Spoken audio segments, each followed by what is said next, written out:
Hey, what's up guys, it's T-Bone here. Welcome back to another episode of playing Legendary Game of Heroes. So the event Pinocchio's Night Terror has started, and I wanted to provide some quick deck ideas that you can get started on, especially if you don't have the Master Collection card or the Ultra Rare card for the event. The first deck I wanted to show uses two support cards, La Fada Turchina and Bewitching Caliba. They are both gem spawners that work a bit differently but work well together. Then I have a Reforged Butcher, Haldor, and Stalking Cricket for the rest of the teams. For relics, I use one of each of the Water Slayer relics, a Matriarch Spear, Dragon Staff, and a Keda's Bow. Now this deck is actually relatively easy to play. All you have to do is activate your support cards first on turn 2, and then the rest of the cards on turn 3. Notice that the Cricket is actually on the right side of Haldor, and you want to activate from left to right, because if you do so, you're going to get the heal also from the Cricket, so that's just an additional benefit. Now the support cards activate a little bit differently. So Caliba will actually create gems on attack, whereas La Fada Turchina will generate gems when you get hit. So what this does is it actually gives you a nice property where you will create those gems from your relics twice without having to actually do any matches between, so you don't lose any gems during that time. Now activate all of your gem spawners, and then when you do a power gem swap, you're going to see a pretty good damage here, approximately 200 billion right there. Now the second deck is simply a variation where it uses two copies of the same support card from this event, and I swapped out a second copy of Haldor as well. This deck is actually easier to play, the relics stay the same, so let's take a look and see how this is different and how it's easier to play.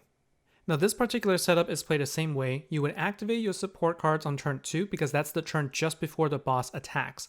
The nice thing about this setup is that after you activate a support card's battle skills, you don't actually have to match any water gems for the battle skill to be in effect. All you have to do is be hit by the boss. So you see here, I don't actually match a water gem, and when you get hit by the boss, this is what happens. You're going to see the power gems forming first from the first set of gems that get matched, gets created, and then a second iteration of the power gems getting created from your relics here. And that's why it's important to actually get as many power gem spawning relics in the deck as possible. This setup also can deal over 200 billion with the 3-key attack. Now for my third deck, I switched around a little bit, using one copy of the support card and two Crickets and one Haldor, but really the MVP here is Procambrius. It's a commander card, but it is a very useful card for this scenario. The battle skill for Procambrius basically will increase the enemy damage taken by 20%, and you can stack it twice, so you can actually increase it by 40. So what I'm going to do is talk about the timing of how to use Procambrius in this deck. So the idea behind this deck is that you want to maximize the damage by having Procambrius' battle skill be activated twice, and have it coincide with when the battle skills of your power gen spawners are available. It's not too difficult as long as you know the timing for it. So the first thing you want to do is you want to activate the Procambrius battle skill. That will set up the constricted debuff buff up on top left. Now all you have to do is wait for the counter to go down to 2. During this time, you do need to make sure that you match at least 6 water gems so that you can activate Procambrius again. Once you see the counter for the constricted going down to 2, it also happens to be the turn right before you get hit. Activate the support card there, and then do another gem match, and now you'll see that the gems are getting created, the power gems are spawning from the relics, and now you can activate everything, your power gem spawners plus your Procambrius. And now when you do a power gem swap, pay attention to the damage output this time. So with this particular setup, we're up to 72 multiplier, and we're able to deal over 350 billion damage because of the buff that we've put in place.